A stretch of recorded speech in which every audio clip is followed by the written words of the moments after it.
Okay guys, today we're looking at this 2016 F250 gas.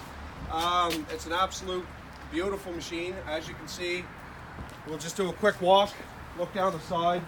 Most of these trucks that come in on trade that are 250 Super Duties, they're rough. I mean, they're used for work. This one wasn't.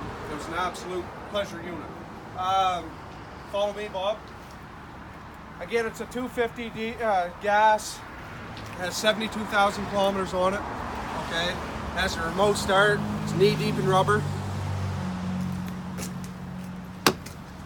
Open up the door here. You got a power seat, center console, rear backup camera. Now, something that's nice about this truck, we have a box liner in it right now. However, underneath that box liner, it has a factory fifth wheel and gooseneck prep package. Okay, work your way around. Something that's nice as well. Tailgate step.